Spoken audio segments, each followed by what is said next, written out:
건설 시장에 불어닥친 한파에 지자체들의 고심도 깊어지고 있습니다. 춘천시는 금리 인상과 불안한 부동산 시장을 타개하기 위한 돌파구를 찾고 있지만 쉽지 않은 모습입니다. 막바지 가을 단풍을 즐기기 위해 산을 찾는 사람들이 늘어났습니다. 하지만 산행 중 부상을 입거나 추락하는 사고가 잇따르고 있는데요. 각별한 주의가 요구됩니다. 취임 100일을 맞은 이병선 속초시장은 잇따른 철도와 도로망 확충으로 속초시를 북방교역의 전초기지로 만들겠다고 밝혔습니다. 또 시의 미래 100년을 준비하겠다고 강조했는데요. 미니 인터뷰에서 만나봅니다. 강원도가 우리나라에서는 처음으로 액화수소 생산시설 실증 사업을 시작합니다. 관련 소식 전해드립니다.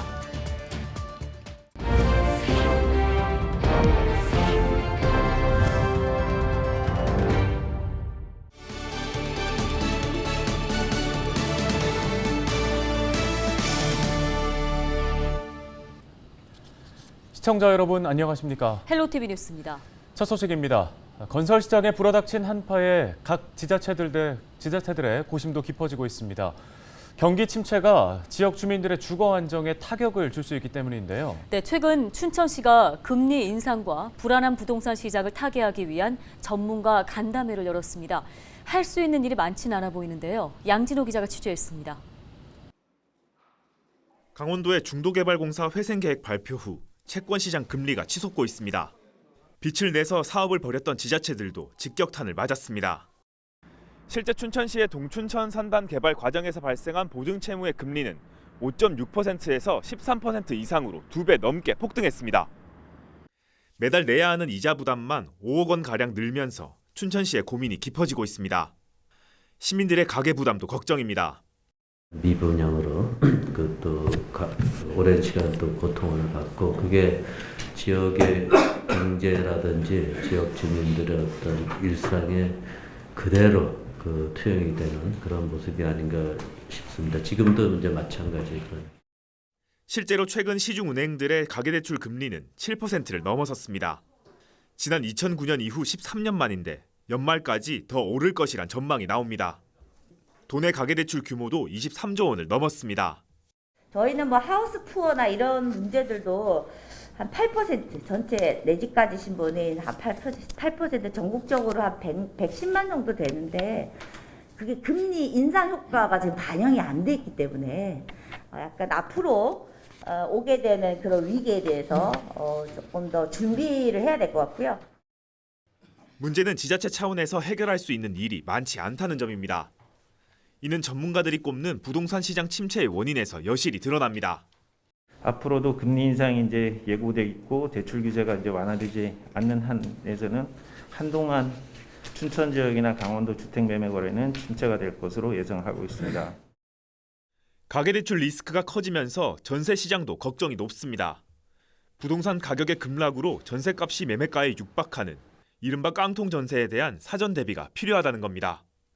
실제 지난 10월 춘천시 평균 전세가율은 82.1%로 전세값과 매매가의 차이가 크게 줄었습니다. 전세자금 대출을 받았던 분은 영끌회보다는 아래지만 주거복지 정책에서 보는 그러니까 하층보다는 위라서 이게 약간 정책적 갭이 생길 수 있거든요. 정책 대상에. 그래서 그런 부분에 대한 고려가 필요하지 않을까. 일단 춘천시는 지역 주택시장 안정을 위해 취약계층 서민들을 대상으로 대출 금리를 일부 지원하고 건설사와 협의를 거쳐 분양 예정인 주택 공급 시기를 일부 조율할 계획입니다. 하지만 춘천시 역시 내년도 이자 부담이 늘면서 긴축 재정이 불가피할 것으로 보여 근본적인 대책 마련에는 한계가 예상됩니다. 헬로티비 뉴스 양진호입니다. 가을 단풍이 절정을 이루면서 요즘에 산 찾는 분들 늘고 있습니다. 산행 중에 부상을 입거나 추락하는 사고도 덩달아 늘고 있죠. 네, 산악사고에 대비해서 등산 전 미리 챙겨야 할 점들은 어떤 게 있을까요? 전소연 기자가 자세히 전해드립니다.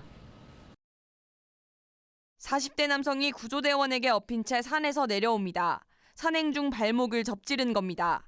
단풍 인파가 몰렸던 지난 주말에도 산악사고가 잇따랐습니다. 철원 갈마름 명성산에서는 산행 중이던 50대 남성이 다리를 다치는 사고가 발생했습니다. 같은 날 정선군 남면 민둥산에서는 50대 남성이 발을 잘못 디뎌 발목이 부러지는 부상을 입었습니다. 산악사고의 주요 원인을 살펴보면 길을 잃어버렸거나 발을 헛디뎌 추락한 경우가 대다수입니다. 이 같은 낙상사고를 막기 위해서는 우선 산에 오르기 전 지도와 등산로를 꼼꼼히 살피고 낙엽에 미끄러지지 않도록 등산화를 신는 것이 중요합니다. 장거리 산행의 경우 스틱을 사용하면 사고 위험을 줄일 수 있습니다. 스틱 사용하면 내려올 때 다리에 부담도 덜 가고 그다음에 미끄러지지 않게 이렇게 지탱할 수 있어가지고 아무래도 좀 편해요. 소방당국은 등산 시 체온을 유지하는 복장을 갖추는 것이 가장 중요하다고 설명했습니다.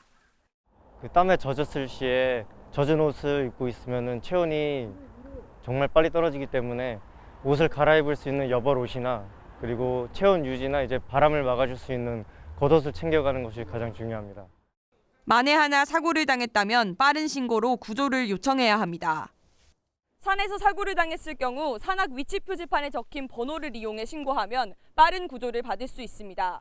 만약 표지판을 확인할 수 없다면 스마트폰 지도 앱을 활용해 119의 위치를 알려야 합니다.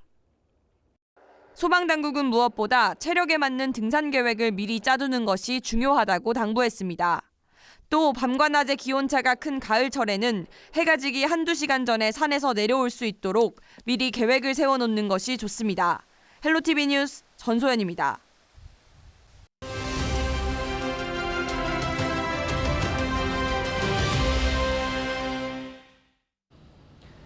민선 8기 우리 지역 단체장들에게 지역 발전 구상을 들어보는 시간입니다. 민선 6기에 이어서 4년 만에 속초시장에 복귀한 이병선 속초시장. 민원 해결사를 자처하며 소통 행정에 나섰습니다. 네, 이병선 시장은 동서고속철도, 동해 북부선철도 등 교통망 확충을 통해 속초를 북방교역의 전초기지로 만들겠다고 밝혔는데요. 또 시승격 60년을 맞아 시민들과 함께 속초의 미래 100년을 준비하겠다고 강조했습니다. 미니 인터뷰에서 내용 들어보겠습니다.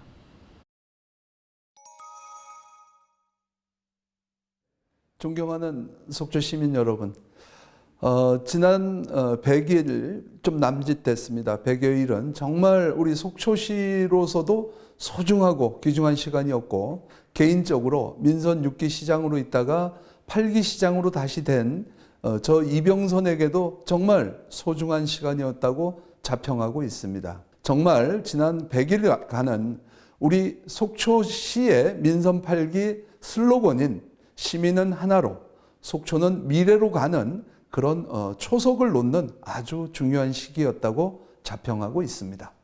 국내적으로는 국토 균형 발전과 어떤 수도권의 근접, 그 다음에 외국인 관광객들이 인천공항을 통해서 들어왔을 때 논스톱으로 속초까지 올 수 있는 그런 효과도 있고, 또 국외적으로는 이것이 북한을 통해서 만약에 유럽, 러시아로 간다면은 유라시아 이니셔티브의 단초가 되는 아주 중요한 철도가 될 뿐만이 아니라 또 한편으로는 지금 북방과의 그 교역이 상당히 앞으로는 중요할 겁니다. 북구 항로 문제도 있고 여러 가지가 있는데 거기에 전초 기지가 될 수 있다는 아주 거시적으로 볼 때는 또 그런 일들도 있습니다.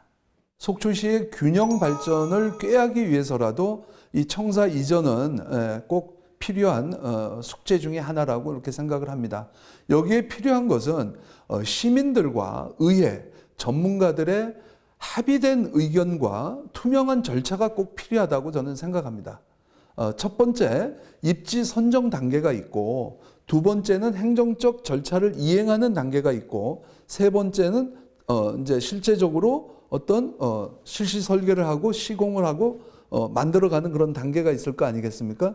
이 세 단계를 하는 데 있어서 앞서서 말씀드린 시민들이라든가 의회 의원님들이라든가 전문가들의 의견을 갖다가 집약을 해서 민주적인 방식으로 집약을 해서 입지 선정 단계에서부터 완공 때까지 아주 투명하게 프로세스를 진행할 예정이고요. 그 시작은 내년 초부터 시작을 해서 순리적으로 풀어나가려고 합니다.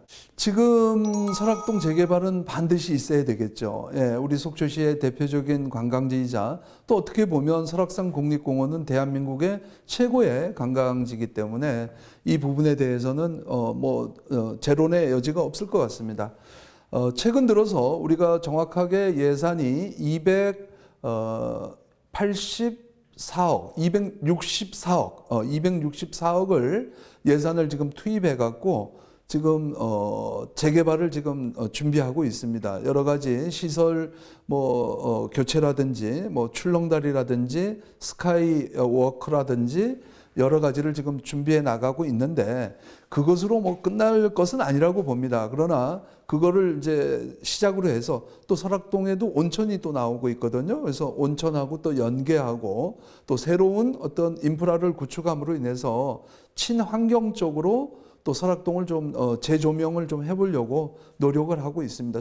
그렇기 때문에 다양한 방법으로 전국에서 70년대, 80년대 대한민국 최고의 관광지였던 설악산과 설악동을 다시 한번 살리는데 최선의 노력을 다해 보도록 하겠습니다. 이 부분은 사실 이제 내년도면 강원 특별자치도가 이제 선포되게 됩니다.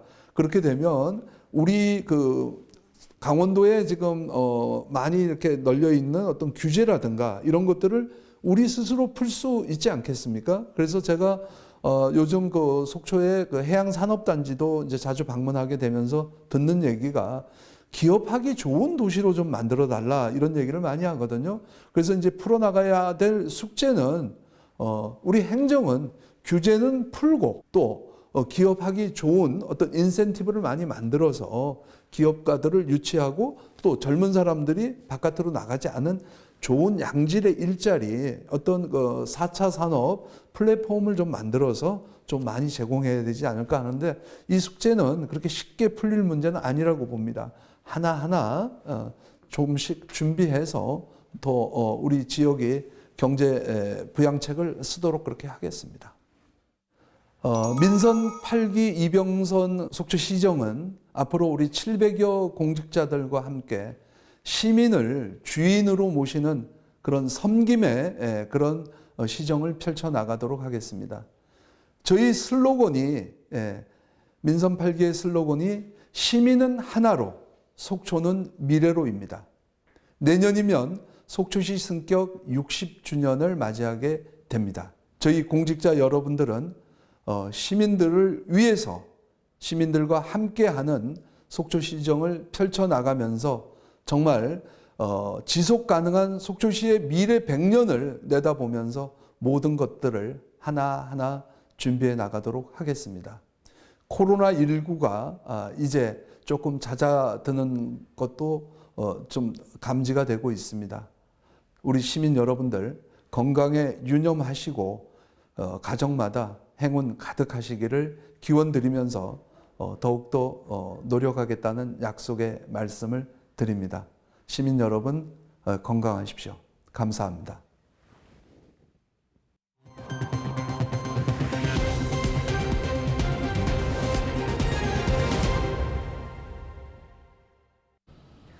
다음 소식입니다. 강원도가 국내에서 처음으로 액화수소 생산시설 실증 사업을 시작합니다. 강원도는 강원 액화수소 산업 규제자유특구에서 액화수소를 하루 200kg가량 생산하는 시설을 조성하고 도심형 수소 충전소를 구축하는 사업을 추진할 계획입니다. 강원도는 도내에서 신산업이 발전하는 모범 사례가 될 수 있도록 지원을 아끼지 않겠다고 밝혔습니다. 최문순 전 강원도지사가 평창 알펜시아 리조트 매각 입찰 방해 혐의로 검찰에 송치를 했습니다.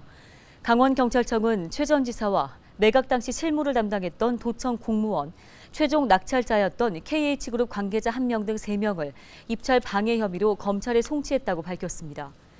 해외 체류 중인 KH그룹 최고위 관계자 1명에 대해서는 수사를 중지하고 지명수배를 내렸는데요.